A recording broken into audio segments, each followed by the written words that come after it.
Hello, मैं Sachin Yadav sky teaching academy में आप सभी का स्वागत करता हूं। आज हम पढ़ने जा रहे हैं अलंकार। इससे पहले हम आपको बता दें कि ये वीडियो एकेडमिक वाले बच्चों के हिसाब से है, उनके अभी जल्दी पेपर आने वाले हैं। तो जो एकेडमिक के लिए इंपॉर्टेंट अलंकार हैं सारे हमने यहाँ पे लिए हैं और हम आपको अलंकार पढ़ाएंगे आज। अलंकार का मतलब होता है आभूषण। तो काव्य की जो शोभा बढ़ाने वाले कारक होते हैं उनको अलंकार कहा जाता है। और अलंकार के बाद में हम आपको बताते हैं अलंकार के दो भेद होते हैं, अर्थालंकार और शब्द अलंकार। एकेडमिक के लिए इतना ही महत्वपूर्ण है, वैसे है तो और भी आधुनिक पाश्चात्य अलंकार और भी पढ़ाते हैं लोग, लेकिन आपको एकेडमिक के लिए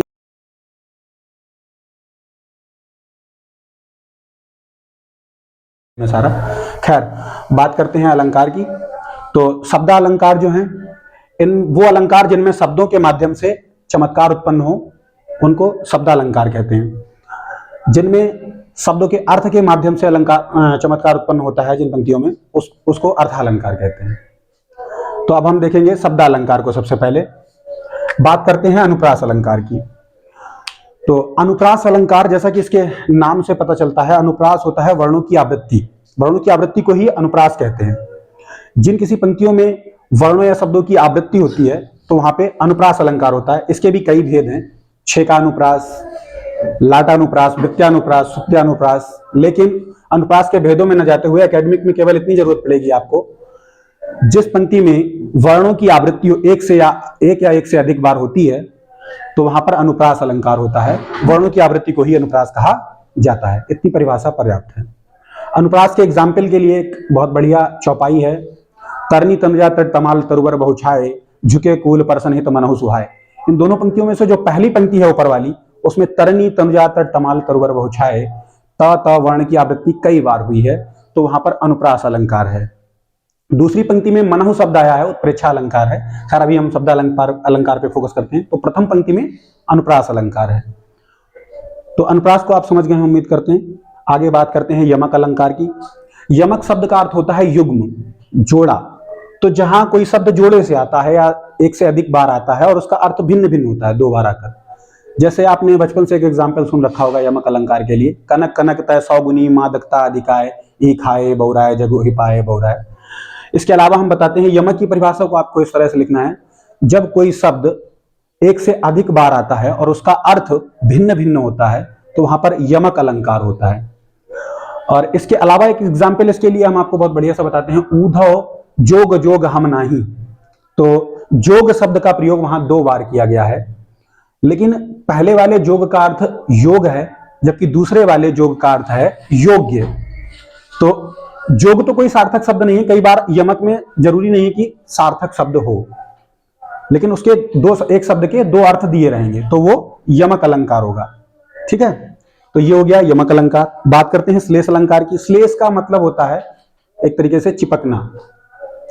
जब कई सारे अर्थ निकलते हैं एक शब्द के, भिन्न अर्थ निकलते हैं, भिन्न भिन्न अर्थ दिए होते हैं किसी पंक्ति में, तो वहां पर श्लेष अलंकार होता है। तो परिभाषा हम कुछ इसी तरह से लिखेंगे, जब एक शब्द के कई सारे अर्थ दिए हों, भिन्न भिन्न अर्थ दिए हों, तो उसे श्लेष अलंकार कहते हैं।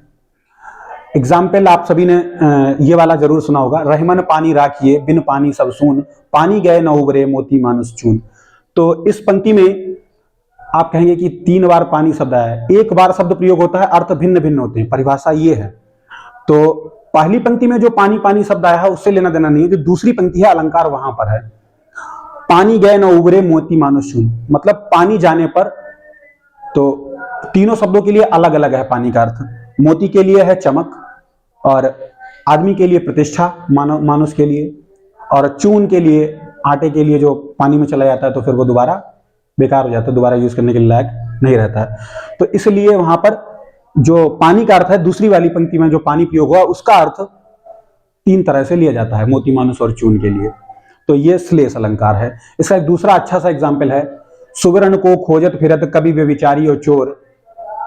आपने सुना होगा, चरण धरत चिंता करत चितवत चारहु ओर, सुवर्ण को खोजत फिरत कवि व्यभिचारी और चोर। तो सुवर्ण शब्द जो आता है वहां पर, सुवर्ण शब्द के वहां पर 3 अर्थ दिए हुए हैं। सुवर्ण का मतलब और एक बात खास है श्लेष की, इसमें वा जो है, वा और वा में कोई भेद नहीं होता। और शा शा शा में कोई भेद नहीं होता, ये श्लेष में एक ही माने जाते हैं। तो इसमें सुवर्ण के 3 अर्थ दिए हुए हैं, चरण धरत चिंता करत चितवत चारों ओर, सुवर्ण को खोजत फिरत कवि व्यभिचारी चोर। कवि के लिए सुवर्ण सुंदर अक्षर है, कोई अच्छा सा शब्द उसको मिल जाए काव्य में प्रयोग करने के लिए, वो उसके लिए सोना है। चोर के लिए सोना ही सब कुछ है, सोना ही सुवर्ण है। और जो व्यभिचारी होता है, कह सकते हैं कि लफंगा, उसके लिए गोरा रंग जो है वो स्वर्ण के समान होता है। तो सबके लिए सोने का अर्थ अलग अलग है, कवि व्यभिचारी और चोर के लिए। तो ये श्लेष है, बहुत अच्छा एग्जाम्पल है, चरण धरत चिंता कर चितवत चारों ओर, सुवर्ण को खोजत फिरत कवि व्यभिचारी और चोर। तो ये हो गया श्लेष अलंकार। इसके बाद हम यही 3 मुख्य रूप से शब्द अलंकार आपको एकेडमिक तक पूछे जाते हैं। इसके अलावा भी हैं वक्रोक्ति अलंकार, श्लेष मूला वक्रोक्ति अलंकार, लेकिन वो हम कभी आपको कॉम्पिटिटिव एग्जाम के वीडियो में पढ़ाएंगे। अभी देखते हैं हम अर्थालंकार। अर्थालंकार में पहला है उपमा। उपमा का मतलब ही होता है बच्चों तुलना। कई लोगों ने वीडियो पे समझाया हुआ था यूट्यूब पर, उप और मा, समीप, लाना, ये सब, लेकिन उपमा का आप सीधे से अर्थ ले सकते हैं तुलना करना। तुलना शब्द याद रखिएगा केवल, इसी से आपकी पूरी परिभाषा बनेगी। जिस किसी पंक्ति में 2 वस्तुओं की तुलना की गई हो, या दूसरे भाषा में, किताबी भाषा में कहें तो उपमेय की उपमान से तुलना की जाती है, जहां पर वहां पर उपमा अलंकार होता है। और इसके लिए रामायण की बहुत एक अच्छी सी चौपाई है उपमा अलंकार के लिए, आप आसानी से याद कर सकते हैं। असमान गुण ही राव नहीं बोला, पीपर पात सरिस मन डोला। तो ये उपमा का एग्जाम्पल है।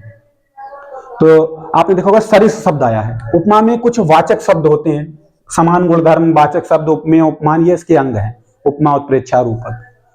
तो अंगों में से जो वाचक शब्द हैं वो महत्वपूर्ण है उपमा में। सा, सी, सम, सरिस, इस तरह के शब्द उपमा में आपको मिलेंगे। सा, सी, सम, सरिस, से, समान, ये शब्द आपको उपमा में देखने को मिलते हैं। उपमा अलंकार में तुलना की जाती है एक वस्तु की दूसरी वस्तु से, उपमेय की उपमान से तुलना की जाएगी, वहां पर उपमा अलंकार होगा।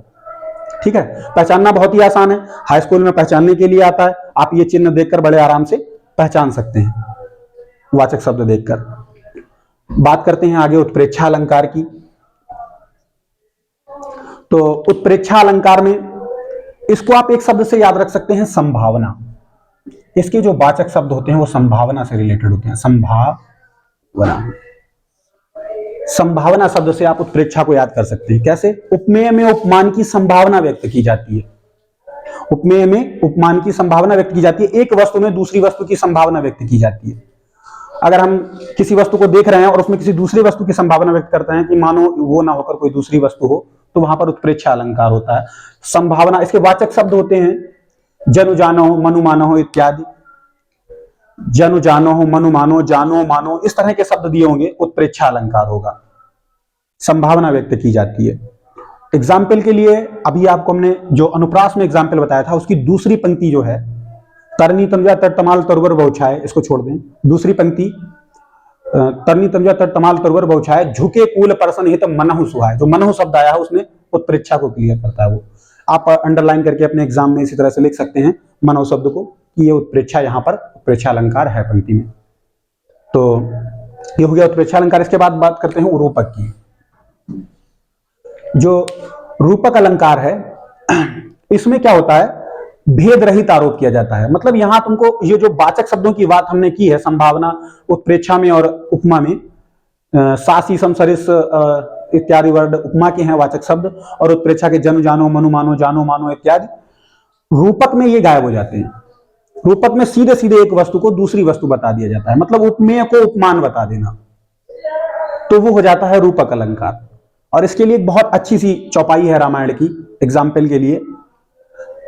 मुनि पद कमल बंदी दो भ्राता, चले हलोक लोचन सुखदाता। तो उसमें आपने सुना मुनि पद कमल। पद कमल जो आता है शब्द, इस पद कमल शब्द में इस तरह से एक योजक चिन्ह लगा रहता है, पद कमल ऐसे लिखा रहेगा, और यहां पे एक चिन्ह लगा रहेगा। पहचानना बहुत आसान है, इस चिन्ह को देखकर आप पहचान सकते हैं। अभी कुछ लोग कहेंगे कि नहीं, कहीं कहीं चिन्ह नहीं होता। हाँ, नहीं होता, लेकिन वो कॉम्पिटिटिव का विषय है। आगे जब इन डिटेल कभी आपको पढ़ाएंगे। इनके भेद भी होते हैं, उत्प्रेक्षा के भी भेद हैं, उपमा के भी भेद हैं, इनको अंदर भी जाना पड़ता है। लुप्तोत्मा, पूर्णोत्मा, उत्प्रेक्षा में वस्तु उत्प्रेक्षा और दुनिया भर के बहुत अंदर भेद है इनके, लेकिन अभी आपको इतना ही सीखना है। ये योजक चिन्ह देखकर आप पहचान सकते हैं कि ये रूपक अलंकार है। और एग्जाम्पल याद रखिएगा, मुनिपद कमल बंदी दो भ्राता, चले है लोक लोचन सुखदाता, ये रूपक अलंकार है। और परिभाषा आप इस तरह से लिखेंगे कि जब किसी पंक्ति में उपमेय में उपमान का भेद रहित आरोप किया जाता है, तो यहां पे बस एक शब्द बढ़ा है, भेद रहित आरोप, बस आप इसको याद रखें, बस भेद रहित आरोप, बस ये अगर आपको याद रहा तो आप परिभाषा लिख देंगे इसकी आराम से। तो भेद रहित आरोप किया जाता है जब उपमेय में उपमान का, जब किसी पंक्ति में उपमेय में उपमान का भेद रहित आरोप किया जाए या एक वस्तु में दूसरी वस्तु का भेद रहित आरोप कर दिया जाए, तो वहां पर रूपक अलंकार होता है। ठीक है, इसके बाद बात करते हैं विभावना अलंकार की। विभावना अलंकार, ये अलंकार जो है यहां पर आपको कारण के, ऐसा है विभावना में कारण के बिना काम होता है, कोई कारण नहीं है कार्य होने का, लेकिन काम हो रहा है। जिन पंक्तियों में कारण ना होते हुए भी कार्य हो, जिन पंक्तियों में कारण ना होते हुए भी कार्य होता है, वहां विभावना अलंकार होता है। जैसे बिनु पद चलहि सुनहि बिनु काना, कर बिन करम करहि विधिनाना, तो ये विभावना अलंकार का एग्जाम्पल है। हालांकि एकेडमिक में विभावना नहीं, ऊपर से ही इन्हीं 2 में 3 में से आपको मिल जाएगा, लेकिन रखे हमने ये पूछ लिए जाते हैं, संदेह और भ्रांतिमान अलंकार, अतिशयोक्ति अलंकार 3, तो इनके चक्कर में हमने 2 और बढ़ाए हैं। तो ये हो गया विभावना अलंकार। खैर बात करते हैं दृष्टांत अलंकार की। दृष्टांत अलंकार में क्या होता है, एक जैसी 2 घटनाएं, बिंब प्रतिबिंब घटनाओं का जिक्र किया जाता है। तो जिन पंक्तियों में कभी बिंब प्रतिबिंब घटनाओं का वर्णन हो, वहां पर दृष्टांत अलंकार होता है। ये एक जैसी घटनाएं कैसे, जैसे करत करत अभ्यास ते जड़मती होत सुजान, रसरी आवत जात से सिल पर परत निशान। तो आपने देखा कि जिस प्रकार से कोई मूर्ख व्यक्ति अभ्यास करते करते बुद्धिमान हो सकता है, सुजान हो सकता है, उसी तरह से रस्सी के आने जाने से बार बार सिल पर निशान पड़ जाता है। ये बिंब प्रतिबिंब घटनाएं हैं एक दूसरे के, तो इसीलिए इसमें दृष्टांत अलंकार में ऐसी घटनाओं का जिक्र होता है। बात करते हैं संदेह अलंकार की। संदेह अलंकार और भ्रांतिमान अलंकार में बहुत कंफ्यूजन हो जाता है लोगों को। हमने अच्छे टीचरों को देखा समझाते हुए बीच में गड़बड़ा जाते हैं, लेकिन संदेह अलंकार और भ्रांतिमान अलंकार को हम आपको साथ साथ बताते हैं बहुत अच्छे से।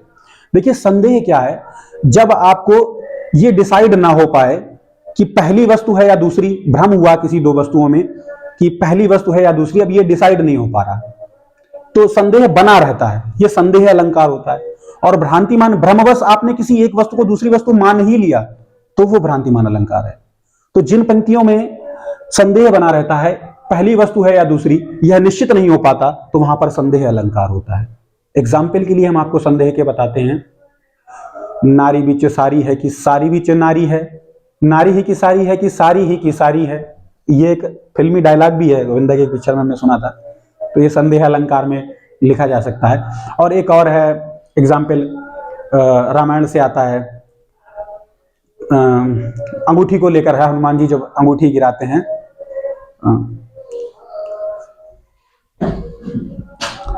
बढ़िया सा एग्जाम्पल है संदेह अलंकार के लिए, रामायण से है। जब हनुमान जी लंका में आग लगाते हैं, वहां पर का प्रसंग है।